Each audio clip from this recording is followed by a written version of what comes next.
up, ravers. This week's review is another rating request from the good folk over on my Patreon page. Yes, it's actor Michael Douglas's 80th birthday this week. 80! 80! Bloody hell. Anyway, I thought it were an opportune moment to ask for some Michael Douglas requests. And we had some brilliant selections come in, but the rotating review randomiser did its stuff and selected Coma.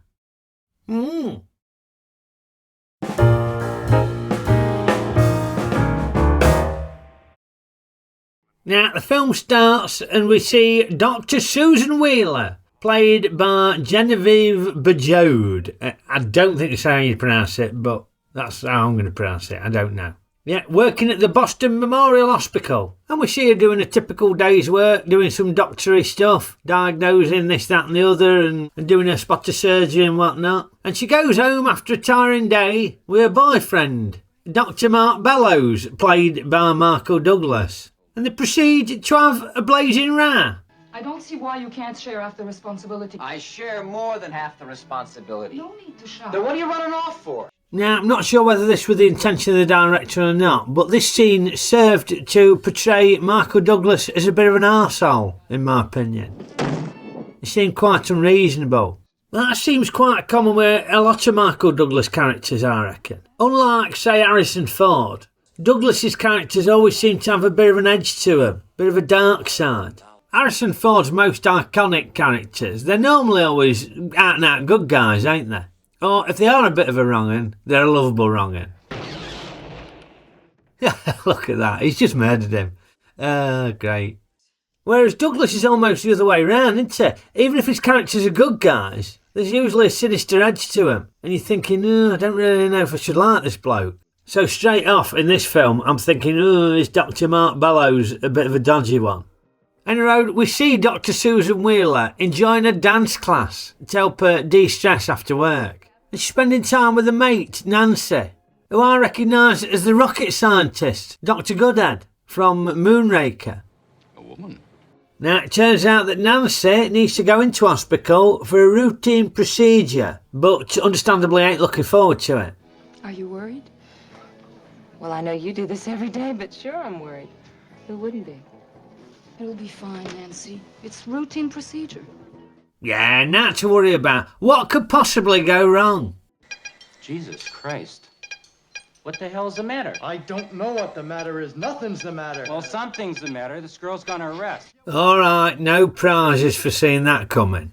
Oh, Jesus Christ. Her pupils are fixed and dilated. What? The pupils. They're fixed, dilated.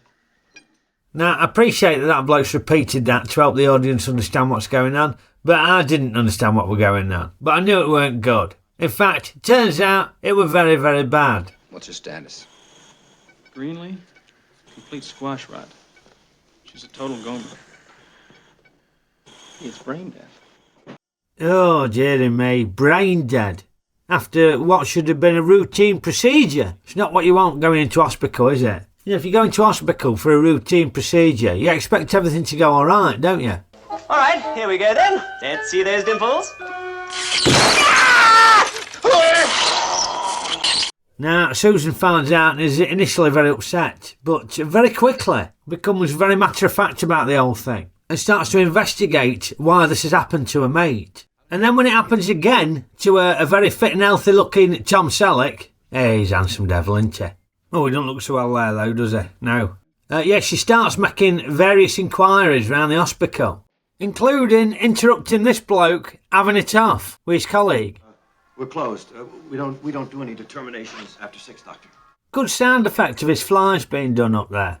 It made me wonder, did the director just go, you know what, we'll make this scene a bit more interesting. Instead of you just looking at a microscope, how about you shagging your colleague under the desk? But, it did make it more interesting. So, good directorial choice.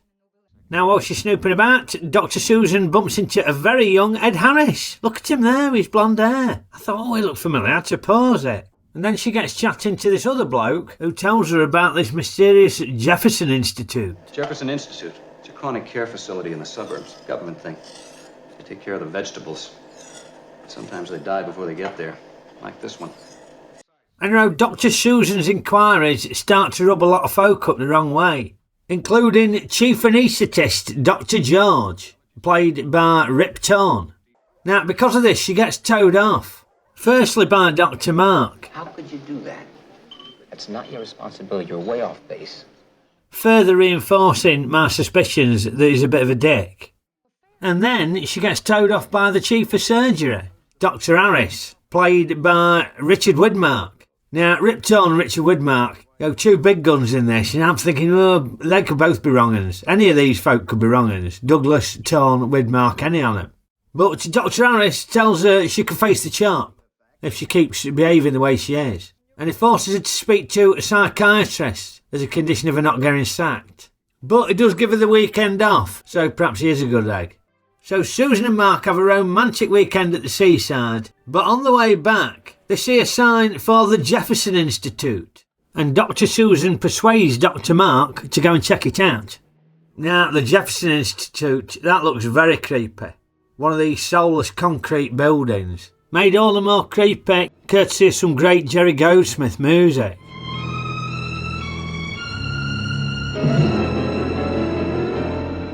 But yeah, it looks bloody horrible. I tell you what though, whenever I see architecture like that, it reminds me of the multi-storey car park in Get Carter, where Alf Roberts has got this great idea of having a 5-star restaurant. Well, no bugger's going to go there, are they? It looks bloody horrible. You can't polish that turd. But, that's the 70s for you, isn't it?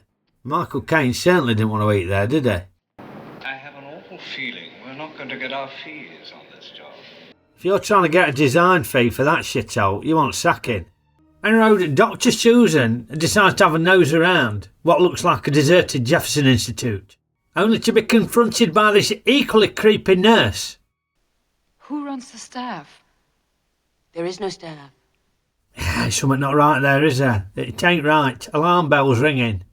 Now, as Dr. Susan digs deeper, folks start getting murdered, and she starts to uncover more and more, finding out that somebody's been pumping carbon monoxide into operating room 8 to deliberately put folk into comas, and then ship them off to the Jefferson Institute, where they sell their organs on an international black market.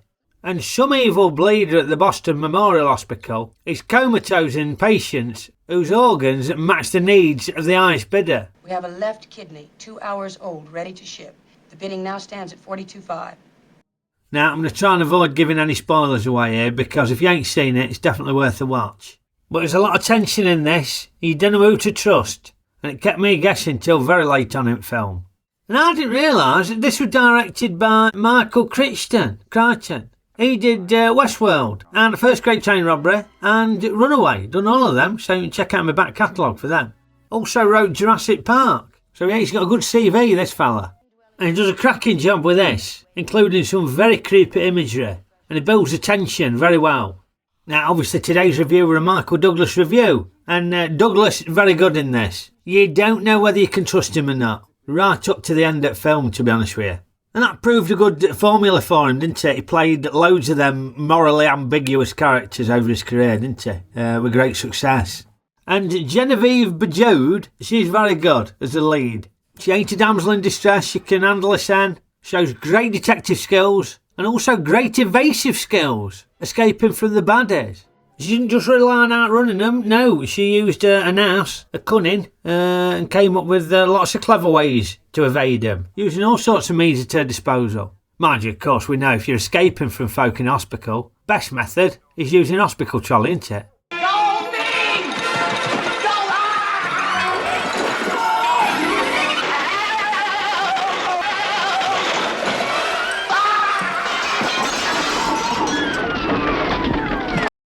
Okie-do, on to Ray's ratings. Well, as I say, never heard of this, never seen it. But quite a few ravers said some very complimentary stuff about this, so I was expecting at least a 3-star film. But what did it deliver? Well, some very good actors in this, very good cast, and some very good direction, some very creepy visuals. Not least the soulless concrete Jefferson Institute, which were very creepy, accompanied by some creepy Jerry Goldsmith music and all. And this was a proper atmospheric 1970s thriller, this. Right up my street. And I thoroughly enjoyed it. So I'm rating Coma a 3.5 star, 3-star film. Now, according to Wikipedia, this film caused some distrust of hospitals, and it was cited as a possible cause of the drop in organ donor numbers. And also, apparently, hospital in Tampa removed the number 8 from the door to an operating room because of patient complaints. So obviously had a big impact in scaring the shit out of people, this did, didn't it? Which you don't want, do you? Maybe that's because the American healthcare system's different to ours, isn't it? Luckily, we've got the NHS over here. And everybody loves the NHS. You wouldn't get British films casting the NHS in a bad light. Now, this isn't going to hurt.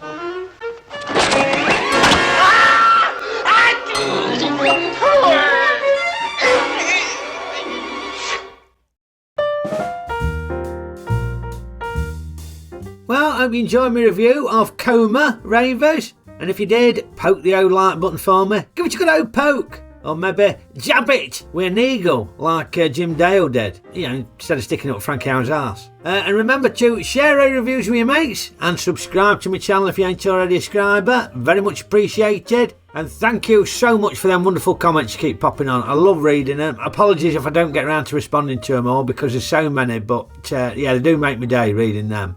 Now, if you want to be part of this year's Race Night tournament, then you need to sign up to become a full patron over on my Patreon. And you got to sign up before the deadline of the end of September. Otherwise you'll have to wait till next year's tournament. We take just about race nights on my Patreon. No, you can submit your requests for reviews. Like today's review of Coma. And the next review will be chosen by the winner of the Brainiac Challenge. We had a fun quiz. And the winner of that will be picking the next review. So yeah, come and join me over on Patreon. Become a Ratron or a Nickel Ratron. Any road, copyright box permitting, I'll be back with another review for you very soon. So I will see you next time. Okie-doo.